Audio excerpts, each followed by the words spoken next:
Hi guys, আজি আহিছোঁ এখন নতুন ভিডিঅ' লৈ। আপুনি কি ফেচবুকত ভিডিঅ' আপলোড কৰে? তেনেহ'লে এই ভিডিঅ'টো আপোনাৰ বাবে লৈ আহিছোঁ। আপোনালোকে ভিডিঅ'টো অলপ স্কিপ নকৰিব। প্লেলিষ্ট হৈছে ফেচবুকৰ এটা ডাঙৰ অংশ। হাই বন্ধু বান্ধৱীসকল, আজি লৈ আহিছোঁ আৰু এখন নতুন ভিডিঅ'। এইটো ভিডিঅ'ত আমি আলোচনা কৰিম ফেচবুকৰ প্লেলিষ্ট আপোনালোকে কেনেকৈ ক্ৰিয়েট কৰিব। আজিৰ এই ভিডিঅ'টো মাত্ৰ যিসকল নতুন ক্ৰিয়েটৰ আছে সেইসকলৰ বাবেহে এই ভিডিঅ'টো, বা যিসকলে ফেচবুকত কাম কৰিম বুলি ভাবি আছে সেইসকলৰ বাবে এই ভিডিঅ'টো। গতিকে আপোনালোকে ভিডিঅ'টো অলপো স্কিপ নকৰিব, সম্পূৰ্ণকৈ ভিডিঅ'টো আপোনালোকে চাব প্ৰথমৰ পৰা শেষলৈকে। আৰু যদি আপোনালোকে এতিয়ালৈকে আমাৰ এই চেনেলটো ফলো কৰা নাই, ফলো কৰিব আৰু ধুনীয়াকৈ এটা কমেন্ট কৰিব। আপুনি যদি ফেচবুকত এটা প্লেলিষ্ট ক্ৰিয়েট কৰি লয় আৰু ভিডিঅ' আপলোড কৰে, তেনে ক্ষেত্ৰত কি হ'ব, ভিউজটো বৃদ্ধি হ'ব পাৰে আপোনাৰ আগৰ তুলনাত। আপোনাৰ কোনোবা এটা ভিডিঅ' ভাইৰেল হ'লে বা ভিডিঅ'টো কোনোবা এজনে চালে, তেতিয়া কি হ'ব, যদি আপোনাৰ প্লেলিষ্ট বনোৱা থাকে তেনেহ'লে ফেচবুকে প্লেলিষ্টৰ পৰা আৰু ভিডিঅ' সেই মানুহজনৰ ওচৰত পঠাই দিব। তেতিয়া সেই ভিডিঅ'বোৰৰ পৰা ভিউজ আহিবলৈ ধৰে। আৰু যদি কোনোবা এটা ভিডিঅ' ভাইৰেল হয়, তেনেহ'লে সেই ভাইৰেল ভিডিঅ'টোৰ তলত প্লেলিষ্টৰ পৰা আৰু এটা ফেচবুকে ছাজেষ্ট কৰি থাকিব। সেইবাবে প্ৰতিজন ক্ৰিয়েটৰ প্লেলিষ্ট বনোৱাটো বহুত গুৰুত্বপূৰ্ণ হয়। এতিয়া আপোনালোকে প্লেলিষ্টটো কেনেকৈ বনাব, আমি আজি আপোনালোকক বনাই দেখুৱাম। আহক এতিয়া মোবাইল স্ক্ৰীনলৈ।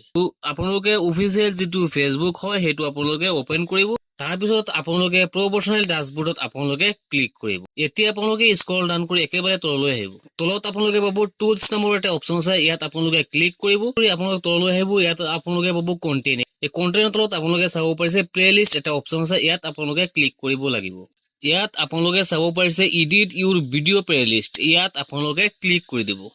ইয়াত আপোনালোকে চাব পাৰিছে ক্ৰিয়েট প্লেলিষ্ট, ইয়াত আপোনালোকে ক্লিক কৰি দিব।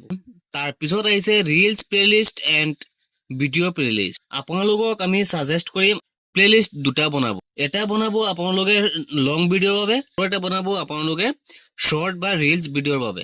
এতিয়া আমি লং ভিডিঅ'ৰ বাবে বনাই দেখুৱাম। এতিয়া আমি ভিডিঅ' প্লেলিষ্ট যিটো আছে সেইটোত আমি ক্লিক কৰিম। ইয়াত আহিছে নেম ইউৰ প্লেলিষ্ট, ইয়াত প্লেলিষ্টৰ নামটো কি দিব, কোন নামেৰে আপুনি ইয়াত এটা প্লেলিষ্টৰ নাম দিব লাগিব। নামটো আপোনালোকে অলপ চিন্তা কৰি দিব কোনটো নাম দিলে বেছি ভাল হয়। যিহেতু আমি ফেচবুক টিপছৰ বাবে ভিডিঅ' বনাও, সেইবাবে আমি ইয়াত নামটো দিম ফেচবুক টিপছ। তাৰপিছত আপোনালোকে পেন আইকনত অকে কৰি আপোনালোকে এটা ফটো লগাব পাৰিব। ছেভ অপশ্যনত ক্লিক কৰাৰ লগে লগে আপোনাৰ প্লেলিষ্টটো তৈয়াৰ হৈ গ'ল। এতিয়া আমি ৰিলছ ভিডিঅ'ৰ বাবে আৰু এটা প্লেলিষ্ট বনাম। ইয়াতো এটা নাম দিব লাগিব। ইয়াতো আমি নাম দিম ভাইৰেল ৰিলছ। আপোনালোকে এনেকৈ এটা নাম দিব আৰু পেন আইকনটোত আপোনালোকে ক্লিক কৰি এটা ফটো লগাব পাৰিব। তাৰপিছত আপোনালোকে ছেভ অপশ্যনটো ক্লিক কৰিব, আপোনালোকৰ প্লেলিষ্টটো তৈয়াৰ হৈ যাব। এয়া আপোনালোকে চাব পাৰিছে ফেচবুক টিপছ যিটো আমি বনাইছিলো, এতিয়া এইটো ইয়াত আহি গ'ল।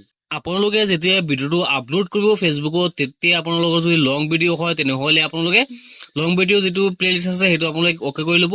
আৰু যদি ৰিলছ আপলোড কৰে তেনেহ'লে আপোনালোকৰ ৰিলছৰ বাবে যিটো প্লেলিষ্ট বনাব সেইটো আপোনালোকে অকে কৰি তাৰপিছতহে আপোনালোকে ভিডিঅ'টো আপলোড কৰিব। আমি এইটো চেনেলৰ জৰিয়তে ফেচবুক টিপছৰ বিষয়ে বহুত ভিডিঅ' আপলোড কৰি থাকোঁ। ফেচবুক টিপছৰ বিষয়ে যদি জানিব বিচাৰে তেনেহ'লে আপোনালোকে আমাৰ এই চেনেলটো ফলো কৰি ৰাখি। আজিৰ ভিডিঅ'টো এইখিনি আছিলে, লগ হ'ব নেক্সট ভিডিঅ'ত।